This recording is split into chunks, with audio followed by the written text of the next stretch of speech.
નમસ્કાર વિદ્યાર્થી મિત્રો, આજે આપણે ધોરણ 11 માં ચેપ્ટર નંબર 8 માં છેલ્લા ટોપિક વિશે ચર્ચા કરીશું. ટોપિકનું નામ છે કોષ કેન્દ્ર. ઇંગ્લિશમાં તેને ન્યુક્લિયસ તરીકે પણ ઓળખવામાં આવે છે. હવે વિદ્યાર્થી મિત્રો, આગળના આ ચેપ્ટરને રિલેટેડ જે કંઈ લેક્ચર હતા તેમાં આપણે કયા કયા ટોપિક ચર્ચા કરી ગયા તેના વિશે ચર્ચા કરી નાખી.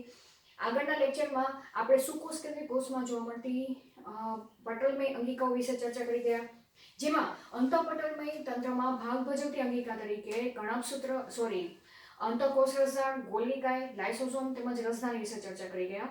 અને અંતઃપટલમય તંત્રમાં ભાગ ન ભજવતી અંગિકા તરીકે આપણે કણાભસૂત્ર અને રંજક કણો વિશે ચર્ચા કરી ગયા. બરાબર. તેના સિવાય આપણે રિબોઝોમ્સ વિશે ચર્ચા કરી ગયા, કોષ રસ કંકાલ વિશે આપણે ચર્ચા કરી ગયા, તાર કેન્દ્ર વિશે ચર્ચા કરી ગયા. હવે આ છેલ્લો ટોપિક છે કોષ કેન્દ્ર, જ્યાં જે કોષનો એક મુખ્ય અંગિકા તરીકે તેની ઓળખ કરવામાં આવી અને સૌપ્રથમ શોધ 1831માં રોબર્ટ બ્રાઉન, બરાબર, એ તો તમે આગળ ભણી જ ગયા છીએ. રોબર્ટ બ્રાઉને કોષ કેન્દ્રની શોધ કરી અને તેને જણાવ્યું કે કોષની અંદર પણ એક વિશિષ્ટ અંગિકા જોવા મળે છે જેનું કોષ કેન્દ્ર નામ આપવામાં આવ્યું. ત્યારબાદ ફ્લેમિંગ નામના વૈજ્ઞાનિકે કોષ કેન્દ્રને અભિરંજિત કર્યો, એટલે ચોક્કસ અભિરંજક દ્વારા, અને તેને જોયું કે કોષ કેન્દ્રની અંદર જે અભિરંજિત થયેલો ભાગ છે તેને ક્રોમેટિન નામ આપવામાં આવ્યું. બરાબર. તો ફ્લેમિંગે શું કર્યું? કોષ કેન્દ્રને અભિરંજિત કર્યું અને કોષ કેન્દ્રમાં અભિરંજિત થયેલા ભાગને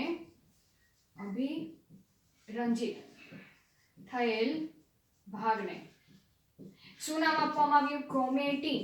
શું યાદ રાખશો? ક્રોમેટિન, અથવા તો તેને રંગસૂત્ર દ્રવ્ય નામ આપવામાં આવ્યું. હવે આપણે કોષ કેન્દ્ર શું છે, તેની અંદર કઈ કઈ રચના આવેલી છે તેના વિશે આપણે ચર્ચા કરી નાખી. પણ તેની પહેલા આપણે એક પોઈન્ટ વિશે ચર્ચા કરી કે ઘણા કોષ છે કે જેની અંદર માત્ર એક જ કોષ કેન્દ્ર આવેલું હોય છે, અને ઘણા કોષો એવા હોય છે કે જેની અંદર એક કરતાં વધારે કોષ કેન્દ્રની પણ હાજરી જોવા મળે છે. અને ઘણા કોષો તો એવા છે કે જેની અંદર કોષ કેન્દ્ર જોવા જ નથી મળતું. તો એવા આપણે ચર્ચા કરી કે ઘણા કોષોમાં કોષ કેન્દ્ર ની સંખ્યાની દ્રષ્ટિએ જોવા જઈએ તો એક જોવા મળે અથવા એકથી વધુ જોવા મળે. બરાબર. તો માનો કે 2 કોષ કેન્દ્ર જોવા મળે તો તેને દ્વિકોષ કેન્દ્રીય કોષ કહેવાશે. કોષ કેન્દ્ર વધુ જોવા મળશે તેને આધારે તે કોષના નામકરણ કરવામાં આવે છે. એવી જ રીતના માનો કે ફોર એક્ઝામ્પલ જે રક્તકણ છે કે મનુષ્યના જે આરબીસીસ છે, આરબીસીસ, બરાબર, એટલે બહુવચન, અને જે વનસ્પતિ પણ કેવી વાહક પેશીધારી વનસ્પતિ, તેની જે ચાલની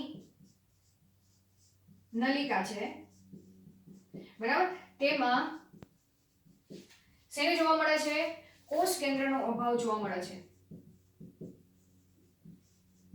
તો તમને આવા પણ પ્રશ્ન તમને MCQ માં પૂછી શકે કે કોની અંદર કોષ કેન્દ્રની હાજરી જોવા મળે છે, કોની અંદર ગેરહાજરી જોવા મળે છે. તો તમારે આ પોઈન્ટ યાદ રાખવાનો છે કે જેની અંદર કોષ કેન્દ્ર ગેરહાજર જોવા મળે છે. હવે આગળ જે આપણે બધી અંગિકાઓ વિશે ચર્ચા કરી ગયા તે બધી અંગિકાઓ કેવી હતી કે તે દ્વિપટલમય આવરણ ધરાવતી અંગિકા હતી, એટલે કે બેવડા પટલયુક્ત આવરણ ધરાવતી અંગિકાઓ હતી. તેના સિવાય લાઇસોસોમ જોયું તો લાઇસોસોમ એ એક પટલમય રચના ધરાવતી અંગિકા છે કે તેની ફરતે માત્ર એક જ પટલમય આવરણ આવેલું છે. અને રિબોસોમ્સ તો એવી રચના છે કે જેની ફરતે કોઈ પટલમય આવરણ હોતું નથી. તો આપણે તેને અનુલક્ષીને કોષ કેન્દ્રમાં પણ આપણે ચર્ચા કરવા જઈએ કે કોષ કેન્દ્ર પણ બેવડા પટલમય યુક્ત આવરણ ધરાવે છે. તો આપણે તેની રચના વિશે ચર્ચા કરી. કોષ કેન્દ્રની બેવડા પટલયુક્ત આવરણ ધરાવે છે. બેવડા પટલયુક્ત આવરણ, બરાબર. બહારનું પણ છે તેને શું કહેવાશે? બહારનું આવરણને બાહ્ય આવરણ, એ તો તમારે લખી જ નાખવાનું કે બહારનું આવરણ હોય તો તે કેવું હોય, બાહ્ય આવરણ હોય, અંદરનું આવરણ હોય તે અંત આવરણ કહેવાશે. તો બહારનું આવરણ છે તે અંતઃકોષરસ જાળ દ્વારા સળંગ રીતે ઘેરાયેલું જોવા મળે છે. અહીંયા તમે લખી શકો બાહ્ય આવરણ કોના સંપર્કમાં છે, તો બાહ્ય આવરણ બહારની બાજુ, બરાબર, બહારની બાજુ અંતઃકોષ રસ જાળ દ્વારા ઘેરાયેલું છે, બરાબર. જેમ કે આપણે આકૃતિ કરવા જઈએ તો આ કોષ છે, કોષ, આ કોષ કેન્દ્ર છે, કોષ કેન્દ્ર, બરાબર. હવે તેની ફરતે બે આવરણ આવેલું છે તો આને શું કહેવાશે, બાહ્ય કોષ કેન્દ્ર પટલ કહેવાશે, બરાબર. બાહ્ય કોષ કેન્દ્ર પટલ કહેવાશે. અંદરનું આવરણ અંતઃ કોષ કેન્દ્ર પટલ કહેવાય, બરાબર. હવે બાહ્ય કોષ કેન્દ્ર પટલ છે તેની ફરતે અંતઃકોષરસ જાળ, આ શું દર્શાવું છું તમને, અંતઃકોષરસ જાળ એટલે કે ER આવેલું છે. આ રીતે સળંગ ઘેરાયેલું જોવા મળે છે. ખ્યાલ આવી ગયો? તો બાહ્ય આવરણ એ બહારની બાજુએ અંતઃકોષરસ જાળ દ્વારા સળંગ ઘેરાયેલું જોવા મળે છે. હવે બે આવરણો વચ્ચે એટલે કે બંને પટલ યુક્ત આવરણ વચ્ચેના અવકાશ ને શું કહે છે કે આ અંતઃપટલયુક્ત આવરણ છે, બરાબર.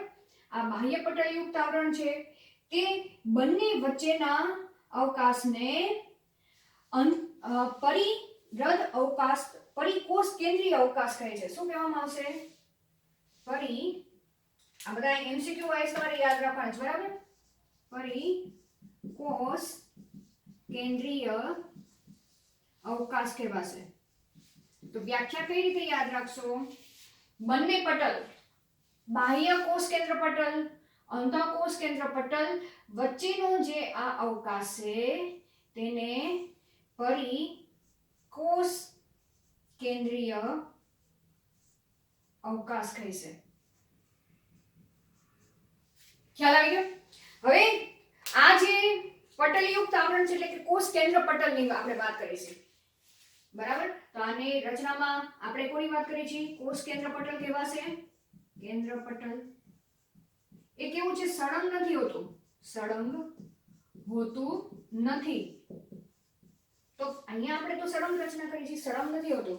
ઘણી વખત શું થાય છે કે કોષ કેન્દ્ર પટલ બે પડનું બનેલું છે, બાહ્ય પડ અને અંતઃ કોષ કેન્દ્ર પટલ. હવે ઘણી જગ્યાએ બાહ્ય કોષ કેન્દ્ર પટલ અને અંતઃ કોષ કેન્દ્ર પટલ બંને એકબીજા સાથે જોડાઈ જાય છે. તો કઈ રીતે, ફોર એક્ઝામ્પલ અહીંયા હું તમને દર્શાવું કે આ બાહ્ય કોષ કેન્દ્ર પટલ એ અંતઃ કોષ કેન્દ્ર પટલ સાથે આ રીતે જોડાઈ જશે અમુક સ્થાને. દેખાય છે અહીંયા તમને? અને ત્યાં તમને કેવી આ છિદ્ર જેવી રચના જોવા મળે છે, બરાબર. અહીંયા દેખાય છે આ છિદ્ર જેવી રચના, તેને શું કહેવામાં આવશે, કોષ કેન્દ્ર છિદ્ર કહેવામાં આવશે, બરાબર. તો આપણે એક પોઈન્ટ વિશે ચર્ચા કરી છે, જે આકૃતિમાં દર્શાવું છું એ બધી જ ચર્ચા આપણે અહીંયા લખવાની છે અને MCQ રીતે પણ તૈયાર કરવાની છે, બરાબર. તો અહીંયા તમે લખી નાખો, બંને કોષ કેન્દ્ર પટલ અમુક જગ્યાએ શું થાય છે, જોડાઈ જાય છે, જોડાય છે.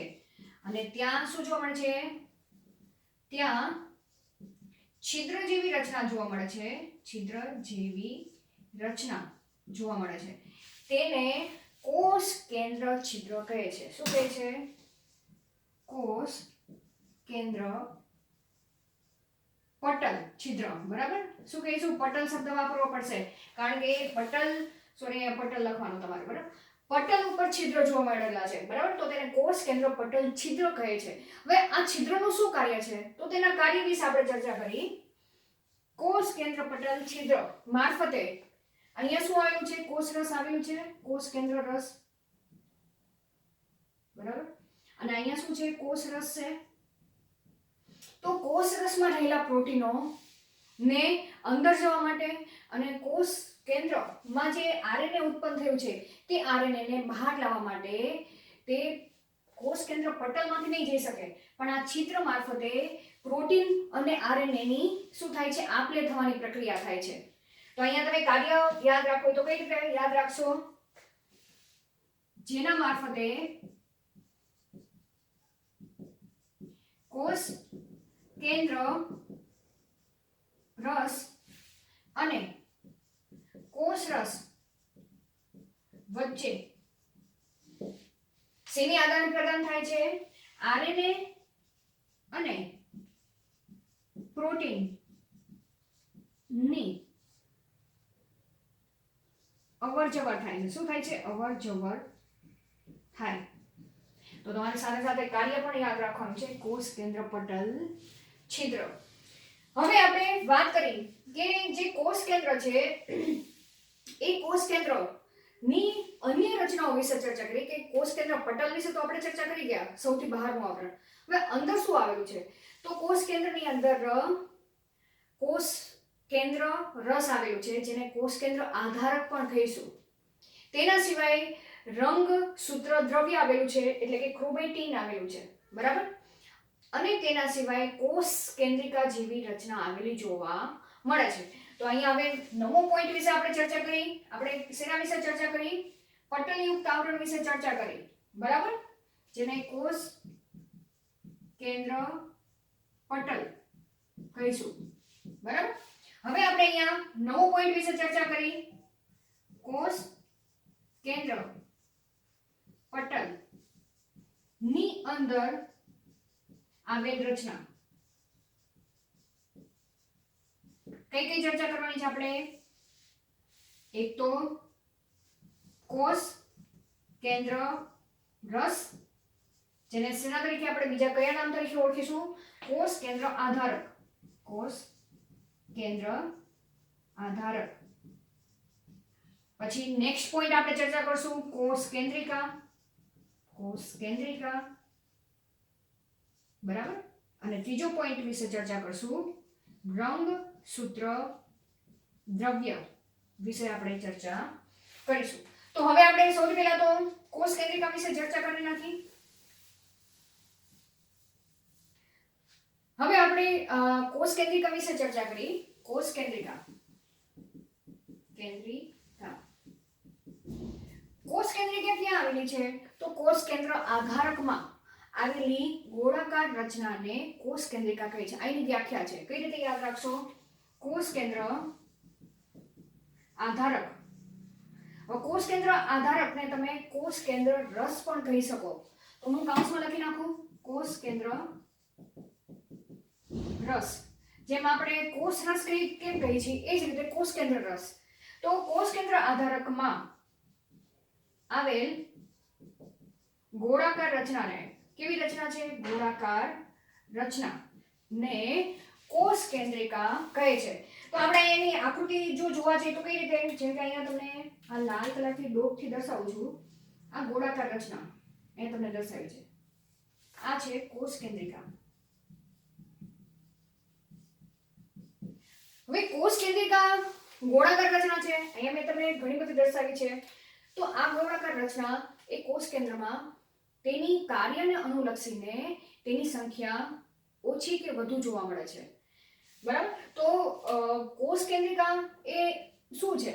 કોઈ પટલયુક્ત આવરણ નથી. તો સૌથી પહેલા તો તમે લખી નાખો ગોળાકાર રચના છે, પરંતુ પટલમય રચના નથી. તેની ઉપર કોઈ પટલયુક્ત આવરણ આવેલું નથી. માત્ર આવી ગોળાકાર રચના છે કે જ્યાં આરએનએ ના સંશ્લેષણની પ્રક્રિયા થતી જોવા મળે છે. જ્યાં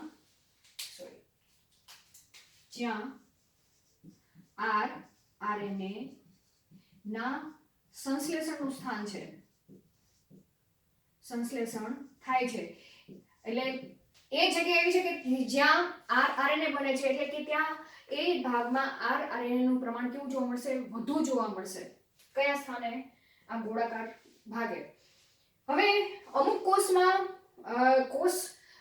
જે કોષમાં પ્રોટીન સંશ્લેષણની પ્રક્રિયા જો વધુ થતી હોય તો ત્યાં કોષ કેન્દ્રિકા જે ગોળાકાર રચના છે તેનું પ્રમાણ વધુ જોવા મળે છે. જે કોષમાં પ્રોટીન સંશ્લેષણ ઓછું થાય છે તે કોષના કોષ કેન્દ્રમાં કોષ કેન્દ્રિકાનું પ્રમાણ ઓછું જોવા મળે છે. તો અહીંયા આપણે લખી શકીએ કે જે કોષોમાં પ્રોટીન સંશ્લેષણ વધુ થાય છે તેમાં કોષ કેન્દ્રિકા કેટલી જોવા મળે છે? કોષ કેન્દ્રિકા વધુ જોવા મળે છે. આ તમારે પોઈન્ટ યાદ રાખવાનો છે, એમસીક્યુ રીતે પણ યાદ રાખવાનો છે. બરાબર. હવે શા માટે વધુ જોવા મળે છે? તો આગળ આપણે રિબોસોમ્સ વિશે ચર્ચા કરી ગયા કે રિબોસોમ એ પટલમય આવરણ ધરાવતો નથી, પરંતુ તે આરઆરએનએ અને પ્રોટીનનું મિશ્રણ છે. તો રિબોસોમ એ શેના બનેલા છે? આરઆરએનએ ના બનેલા છે. બરાબર. હવે જ્યારે પ્રોટીન સંશ્લેષણની પ્રક્રિયામાં રિબોસોમ્સ એ ખૂબ જ મહત્વનો ભાગ ભજવે છે. રિબોસોમ હશે તો જ તે પ્રોટીન સંશ્લેષણ થઈ શકશે. તો જે કોષ પ્રોટીન વધારે બનાવે છે તો એનો મતલબ શું કે તેની અંદર રિબોસોમનું પ્રમાણ વધુ છે. રિબોસોમનું પ્રમાણ વધુ તો રિબોસોમ માટે જરૂરી આરઆરએનએ બનવાની પ્રક્રિયા તેના કોષ કેન્દ્રમાં વધુ થાય છે. તો જે કોષ કેન્દ્રિકાવાળો ભાગ છે તે કોષોમાં વધુ જોવા મળશે. ખબર પડી ગઈ શેના માટે? આ કોષ કેન્દ્રિકાની સંખ્યા એ કોષોના પ્રોટીન સંશ્લેષણના કાર્યમાં જો વધુ હશે તો તે કોષ કેન્દ્રિકા વધુ જોવા મળશે. બરાબર. તો હવે કોષ કેન્દ્રિકા વિશે આપણે ચર્ચા કરી ગયા. હવે કોષ કેન્દ્રમાં જે અભિરંજિત થયેલો ભાગ જે જોવા મળે તેને ફ્લેમિંગે શું નામ આપેલું છે? ક્રોમેટિન નામ આપેલું છે, એટલે કે રંગસૂત્ર દ્રવ્ય નામ આપેલું છે. તેના વિશે આપણે ચર્ચા કરી. તો અહીંયા આપણે નેક્સ્ટ પોઈન્ટ રંગસૂત્ર દ્રવ્ય જેને ક્રોમેટિન પણ કહેવામાં આવે છે. ક્રોમેટિન અથવા તો તેને તમે ન્યુક્લિયોપ્રોટીન પણ કહી શકશો. શું કહી શકશો? ન્યુક્લિયોપ્રોટીન. બરાબર. હવે આ જે રંગસૂત્ર દ્રવ્ય છે એ કેવી રચના છે કે ડીએનએ પ્લસ પ્રોટીન ની રચના સંયુક્ત રચના છે. અને આ જાડા જેવી રચના એ કોષ કેન્દ્રની અંદર ફેલાયેલી હોય તો તેને રંગસૂત્ર દ્રવ્ય તરીકે ઓળખવામાં આવે છે. હવે ખાસ કરીને આવી જાડા જેવી રચના ક્યારે જોવા મળશે? જ્યારે કોષ પોતાના આંતરાવસ્થામાં હોય છે તે સમય દરમિયાન રંગસૂત્ર દ્રવ્ય સ્વરૂપે જાડાની માફક કોષ કેન્દ્રની અંદર ફેલાયેલું જોવા મળે છે. તો અહીંયા તમારે આ પોઈન્ટ ખાસ એમસીક્યુ માટે યાદ રાખવાનો છે. આંતરાવસ્થા દરમિયાન કોષ કેન્દ્રમાં રંગસૂત્ર દ્રવ્ય જાડાની માફક ફેલાયેલું હોય છે. કઈ રીતે? જાડાની માફક ફેલાયેલું હોય છે. બરાબર. તો જેમ કે અહીંયા આપણે દર્શાવવા જઈએ તો આ રીતે જાડાની માફક ફેલાયેલું. બરાબર. જાડાની માફક જેને શું કહે છે? રંગસૂત્ર દ્રવ્ય. હવે આ આંતરાવસ્થા શું છે? બરાબર. આંતરાવસ્થા એ કોષનો કેવી અવસ્થા છે? કોષ જ્યારે વિભાજિત નથી થયેલો હતો કે કોષ વિભાજનની પ્રક્રિયામાં દાખલ ન થયો હોય તે અવસ્થા છે કોષની. હવે એ આને લગતો ચેપ્ટર આપણે ચેપ્ટર 10 માં આના પછીના ચેપ્ટરમાં અભ્યાસ કરવાનું છે કે કોષ વિભાજન એટલે કે કોષ જ્યારે વિભાજિત થાય ત્યારે કોષની અંદર કયા કયા ફેરફારો થાય છે એ સમય દરમિયાન આપણે આંતરાવસ્થા વિશે ચર્ચા કરીશું. તો હજી જ્યારે કોષનું કોષ કેન્દ્ર વિભાજિત થયું નથી, બરાબર, તે સમય દરમિયાન કોષ કેન્દ્રમાં ડીએનએ એ રંગસૂત્ર દ્રવ્ય સ્વરૂપે ફેલાયેલું જોવા મળે છે. તો રંગસૂત્ર દ્રવ્યમાં માત્ર ડીએનએ જ હોય છે? ના, માત્ર ડીએનએ હોતું નથી. તમારા આ એમસીક્યુ માટે પણ યાદ રાખવાનું છે. રંગસૂત્ર દ્રવ્ય શેનું બનેલું છે? દ્રવ્ય એ ડીએનએ નું તો બનેલું જ છે, પ્લસ તેની અંદર પ્રોટીન પણ આવેલા હોય છે. પ્રોટીન તરીકે બે પ્રકારના પ્રોટીનની હાજરી રંગસૂત્ર દ્રવ્યમાં જોવા મળે છે. અહીંયા તમે લખી નાખો હિસ્ટોન પ્રોટીન પ્રોટીન તેમજ બિન હિસ્ટોન પ્રોટીન આવેલા હોય છે, બરાબર. તેના સિવાય આરએનએ ની હાજરી પણ જોવા મળે છે. તો રંગસૂત્ર દ્રવ્ય તરીકે તમારે શું યાદ રાખવાનું છે? ડીએનએ હોય છે, ડીએનએ સાથે જોડાયેલા પ્રોટીનો હોય છે, એ પ્રોટીન તરીકે હિસ્ટોન પ્રોટીન હોય છે, તેમજ બિન હિસ્ટોન પ્રોટીન પણ આવેલા હોય છે, અને આરએનએ પણ આવેલા જોવા મળે છે. અને આ ત્રણનું જે આખું કોમ્બિનેશન ને આપણે શું કહીશું? રંગસૂત્ર દ્રવ્ય કહીશું, જેને ક્રોમેટીન, બરાબર. હવે જ્યારે કોષ વિભાજનના ભાજનાવસ્થા દરમિયાન આવે છે, કઈ અવસ્થા દરમિયાન? ભાજનાવસ્થા દરમિયાન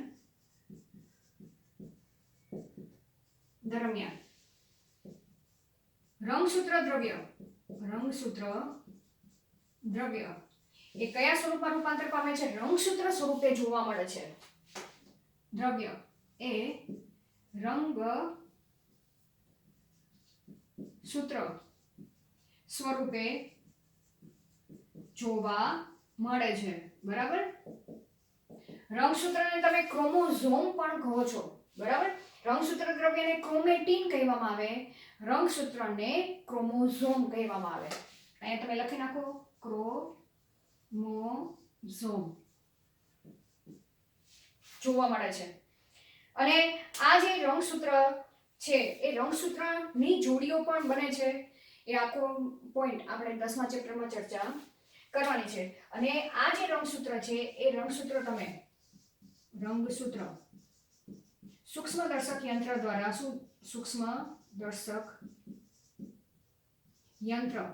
ની મદદથી શું થાય છે? જોઈ શકાય છે. ખ્યાલ આવ્યો? કોની મદદથી? રંગસૂત્રને સૂક્ષ્મદર્શક યંત્રની મદદથી તમે જોઈ શકો છો. તો તમને રંગસૂત્ર દ્રવ્ય તો જાડા સ્વરૂપે દેખાશે, પણ રંગસૂત્ર તમે ક્યારે જોઈ શકશો? જ્યારે કોષ વિભાજનના ભાજનાવસ્થામાં દાખલ થાય છે, તે સમયગાળામાં દાખલ થાય છે, તે સમયે જે જાડા સ્વરૂપે ફેલાયેલું જે રંગસૂત્ર દ્રવ્ય છે તે આ રીતે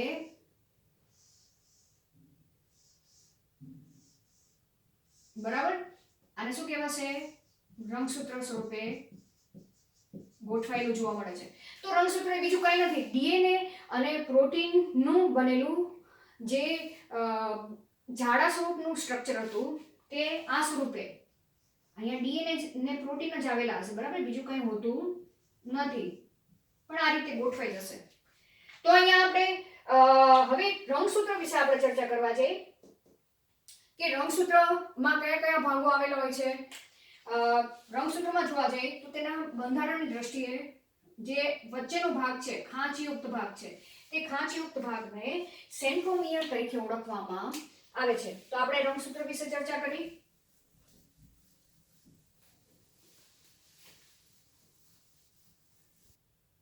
હવે મનુષ્યના કોષની આપણે વાત કરીએ તો મનુષ્યના કોષના કોષ કેન્દ્રમાં જે ડીએનએ છે એ ડીએનએ 2 મીટર જેટલું લાંબુ હોય છે. અને 2 મીટર જેટલું લાંબુ ડીએનએ એ કોષ કેન્દ્રમાં કઈ રીતે તેનું પેકેજિંગ થાય છે એ આખું ચેપ્ટર આપણે ધોરણ 12 માં ચર્ચા કરેલું છે, બરાબર. તમારે જો સમજવું હોય તો મારા જે 12માના જે વિડીયો છે એનું જે 6થું ચેપ્ટર છે એમાં ડીએનએ પેકેજિંગ છે. એ ડીએનએ પેકેજિંગમાં આપણે 2.2 મીટર જેટલું લાંબુ ડીએનએ આવેલું છે, તે કઈ રીતે કોષ કેન્દ્રની અંદર પેકેજિંગ થાય છે તેના વિશે ચર્ચા વિડીયોમાં કરેલી છે, એક વખત રિવાઇઝ કરી લેજો. તો હવે જ્યારે ભાજનાવસ્થાની પ્રક્રિયા થાય, કોષ એ ભાજનાવસ્થામાં દાખલ થાય છે ત્યારે એ રંગસૂત્ર દ્રવ્ય રંગસૂત્રમાં રૂપાંતર થઈ ગયેલા હોય છે. તો ટોટલ 46 રંગસૂત્રના નિર્માણની પ્રક્રિયા કોષ કેન્દ્રમાં થયેલી હોય છે. એટલે કે 23 જોડ રંગસૂત્ર એ ભાજનાવસ્થા દરમિયાન જોવા મળે છે, એટલે માઇક્રોસ્કોપની મદદથી. તો હવે આપણે તે રંગસૂત્ર વિશે ચર્ચા કરી. તો રંગસૂત્રની જો રચના વિશે આપણે ચર્ચા કરવા જઈએ તો તેમાં એક પ્રાથમિક ખાંચ જોવા મળે છે અને તે પ્રાથમિક ખાંચને સેન્ટ્રોમિયર તરીકે ઓળખવામાં આવે છે. તો અહીંયા આપણે લખી નાખી પ્રાથમિક ખાંચને જોવા મળે છે જેને સેન્ટ્રોમિયર કહે છે, સેન્ટ્રોમિયર કહે છે. હવે કઈ રીતે? જેમ કે આ રંગસૂત્ર આપણે ડ્રો કરવા જાય છીએ, બરાબર. આ એની રંગસૂત્રિકા કહેવાશે. શું કહેવાશે? તેની ભુજા. બરાબર, આપણે ગુજરાતીમાં ભુજા બોલી છીએ અને તમે રંગસૂત્રિકા પણ કહી શકો. આ શું છે? ભુજા, ભુજાઓ છે. બરાબર, અને આ જે ખાંચ જોવા મળે છે તેને સેન્ટ્રોમિયર કહે છે. સેન્ટ્રોમિયર કહેવામાં આવે છે. અને તે ખાંચ તમે જોવા જાઓ તો કેવી જોવા મળે છે? વલયાકાર જોવા મળે છે. તો જેને કાઇનેટોકોર તરીકે ઓળખવામાં આવે છે. બરાબર, તો તેની ઉપર આ જે ખાંચ અહીંયા જોવા મળે છે જેને સેન્ટ્રોમિયર કીધું. અને જે બીંબ જેવી રચના અહીંયા દેખાય છે, આ દેખાય છે બીંબ જેવી રચના. અહીંયા હું તમને અલગથી કરી દઉં, જેને કાઇનેટોકોર કહે છે. બરાબર, તો અહીં લખી નાખો, બીંબ જેવી રચના ને કાઇનેટોકોર કહે.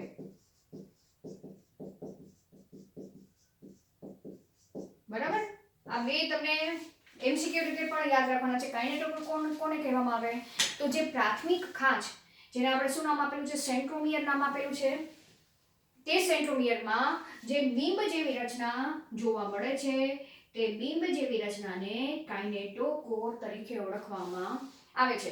હવે જે આપણા ભાજણા અવસ્થા દરમિયાન 46 રંગસૂત્ર કોષ કેન્દ્રની અંદર જોવા મળે છે, તો 46 રંગસૂત્ર બધા સરખા જોવા મળે છે? તો ના, રંગસૂત્ર બધા સરખા જોવા મળતા નથી. પણ તો શેને આધારે તેઓ જુદાપણું ધરાવે છે?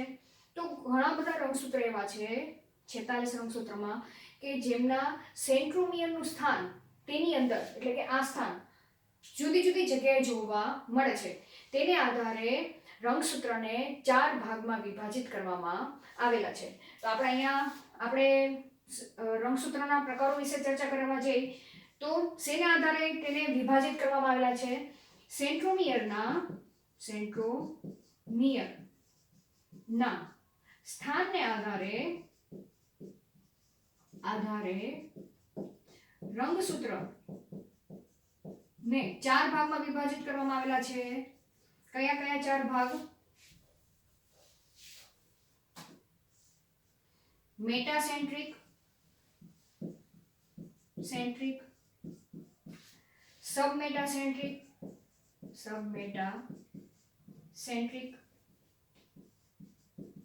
બરાબર, એક્રોસેન્ટ્રિક, સેન્ટ્રિક અને ટીલોસેન્ટ્રિક. બરાબર, મેટાસેન્ટ્રિક, સબમેટાસેન્ટ્રિક, એક્રોસેન્ટ્રિક અને ટીલોસેન્ટ્રિક. તો હવે જોવા જઈએ તો મેટાસેન્ટ્રિક એટલે કેવા પ્રકારનું રંગસૂત્ર? આ સેન્ટ્રોમિયર, આ કાઇનેટોકોર.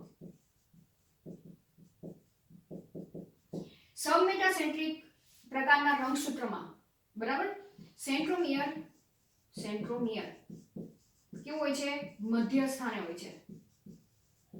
જેને કારણે જે રંગ સૂત્રિકા, કાઉન્સમાં લખી શકો તમે, ભુજા કેવી હોય છે? સરખી હોય છે. બરાબર, જેમ કે આ જે ઉદાહરણ છે એ શેનું દર્શાવેલું છે? મેટાસેન્ટ્રિક નું દર્શાવેલું છે. સબમેટાસેન્ટ્રિક એટલે શું? કે સેન્ટ્રોમિયર મધ્યથી કેવું હોય છે? સહેજ દૂર હોય છે. જેને કારણે જે રંગસૂત્રિકા છે એટલે કે જે ભુજાઓ છે તેની એક ભુજા કેવી હોય છે? સહેજ ટૂંકી હોય છે અને એક ભુજા સહેજ વધારે હોય છે. એક બાજુની ભુજા કેવી હોય છે? સહેજ ટૂંકી હોય છે. તો એનું ઉલટું સામેની બાજુએ થાય. તેની સામેની ભુજા કેવી હોય છે? સહેજ લાંબી હોય છે. કઈ રીતે તમે ડ્રો કરી શકો? બરાબર, આ સેન્ટ્રોમિયર છે, એક બાજુની ભુજા સહેજ ટૂંકી દર્શાવી દો, બીજી બાજુની ભુજા સહેજ લાંબી દર્શાવી દો. તો આ શેનું ઉદાહરણ થયું? સબમેટાસેન્ટ્રિક નું ઉદાહરણ થયું. એક્રોસેન્ટ્રિકમાં શું થાય છે કે સેન્ટ્રોમિયર એ જે છેડો હોય છે તે છેડાથી સહેજ નજીક ગોઠવાયેલું હોય છે, બરાબર. રંગસૂત્રના છેડાથી સહેજ નજીકની બાજુએ ગોઠવાયેલું હોય છે. સેન્ટ્રોમિયર રંગસૂત્રના છેડાથી સહેજ નજીક ગોઠવાયેલ હોય, બરાબર. તો તેને કારણે શું થશે કે એક બાજુની ભુજા તો ખૂબ જ ટૂંકી હશે અને એક બાજુની ભુજા ખૂબ જ લાંબી જોવા મળશે. તો લખી નાખો તમે, એક બાજુની ભુજા ખૂબ જ ટૂંકી હોય અને બીજી બાજુની ભુજા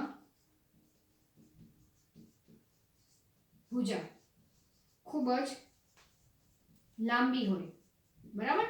તો આકૃતિ તો તમે દોરી શકો.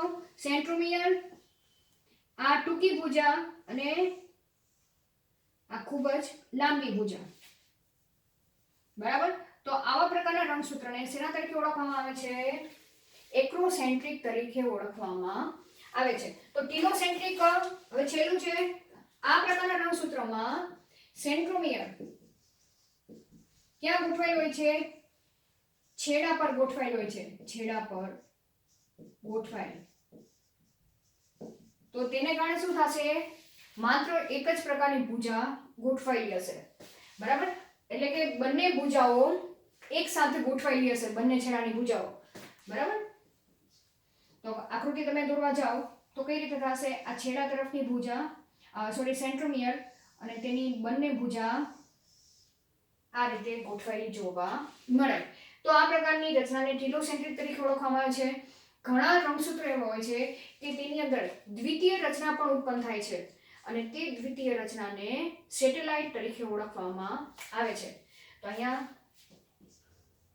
ઘણા રંગસૂત્રમાં શું થાય છે? સૂત્રમાં દ્વિતીય રચના ઉત્પન્ન થાય છે જેને સેટેલાઇટ કહે છે, બરાબર. ફોર એક્ઝામ્પલ એની આપણે આકૃતિ કરવા જઈએ તો કઈ રીતે સેટેલાઇટ? આ સેન્ટ્રોમિયર, આ તેની ભુજા, બરાબર. અને તેની ટોચના ભાગે આ રીતે બીજી ખાંચ ઉત્પન્ન થાય અને ત્યાં આ પ્રકારની દ્વિતીય રચના ઉત્પન્ન થાય જેને સેટેલાઇટ કહે છે, સેટેલાઇટ ડીએનએ. તો આ રીતે પણ તમને પ્રશ્ન પૂછી શકે કે દ્વિતીય રચના ઉત્પન્ન થાય તેને શેના તરીકે ઓળખવામાં આવે છે? સેટેલાઇટ ડીએનએ તરીકે ઓળખવામાં આવે છે. ખાસ કરીને એ કયા નંબરના રંગસૂત્રમાં જોવા મળે છે? તો તે 46 જે રંગસૂત્ર છે, એટલે કે 23 જોડ રંગસૂત્ર છે, તેની 5 જોડ રંગસૂત્ર એ સેટેલાઇટ પ્રકારના જોવા મળે છે. કયા? ફોર એક્ઝામ્પલ તે છે 14મી જોડ છે, 15મી જોડ છે, 21મી જોડ છે અને 22મી જોડ રંગસૂત્ર એ કેવા જોવા મળે છે? સેટેલાઇટ, એટલે કે આવી રચના ધારણ કરતા જોવા મળે છે. તો અહીં આપણે કોષ કેન્દ્ર શું છે, કોષ કેન્દ્રની જો રચના વિશે આપણે ચર્ચા કરવા જઈએ તો કોષ કેન્દ્ર પટલ વિશે આપણે ચર્ચા કરી ગયા. કોષ કેન્દ્ર આધારક જેને આપણે કોષ કેન્દ્ર રસ તરીકે ઓળખીએ છીએ કે જેની અંદર ઘણા બધા પ્રોટીનો આવેલા હશે, આરએનએ આવેલા હશે, જે રચના ધરાવે છે. તેમજ કોષ કેન્દ્રિકા વિશે આપણે ચર્ચા કરી ગયા. કોષ કેન્દ્રિકા એ આરએનએનું મુખ્ય સંશ્લેષણ સ્થાન છે કે જ્યાં આરએનએનું પ્રમાણ વધુ જોવા મળે છે. તેના સિવાય આપણે રંગસૂત્ર દ્રવ્ય તરીકે ચર્ચા કરી ગયા કે જ્યારે ભાજના અવસ્થા હોય ત્યારે ડીએનએ એ રંગસૂત્ર દ્રવ્ય સ્વરૂપે આવેલું હોય છે, પરંતુ જ્યારે કોષ વિભાજનના આંતરાવસ્થા દરમિયાન રંગસૂત્ર દ્રવ્ય સ્વરૂપે ડીએનએ આવેલું હોય છે, પરંતુ ભાજના અવસ્થા દરમિયાન જે રંગસૂત્ર દ્રવ્ય છે એ રંગસૂત્રમાં રૂપાંતર પામે છે, બરાબર. અને આવા 23 જોડ રંગસૂત્ર એ ભાજના અવસ્થા દરમિયાન આપણે માઇક્રોસ્કોપની મદદથી જોઈ શકીએ છીએ. ત્યારબાદ જોવા જઈએ તો 23 જોડ રંગસૂત્રોમાં જે સેન્ટ્રોમિયર છે એ સેન્ટ્રોમિયરના સ્થાનને આધારે રંગસૂત્રના ને 4 ભાગમાં વિભાજિત કરવામાં આવેલા છે. મેટાસેન્ટ્રિક, સબમેટાસેન્ટ્રિક, એક્રોસેન્ટ્રિક અને ટીલોસેન્ટ્રિકમાં વિભાજિત કરવામાં આવેલા છે. અને ઘણા રંગસૂત્રો ઉપર સેટેલાઇટ જેવી દ્વિતીય રચના પણ ઉદ્ભવે છે. એમાં જે 13મું 14મું 15મું તેમજ 21મી અને 22મી જોડ છે, જોડના રંગસૂત્ર છે, તેમાં સેટેલાઇટ પ્રકારની દ્વિતીય રચના રંગસૂત્રો ઉપર ઉત્પન્ન થયેલી જોવા મળે છે. તો અહીં આપણે આ ચેપ્ટરનો છેલ્લા ટોપિક વિશે આપણે ચર્ચા કરી. આગળના લેક્ચરમાં આપણે નવા ચેપ્ટરથી શરૂઆત કરશું. ચેપ્ટર નંબર 10 કોષ ચક્ર વિશે ચર્ચા કરીશું. Thank you.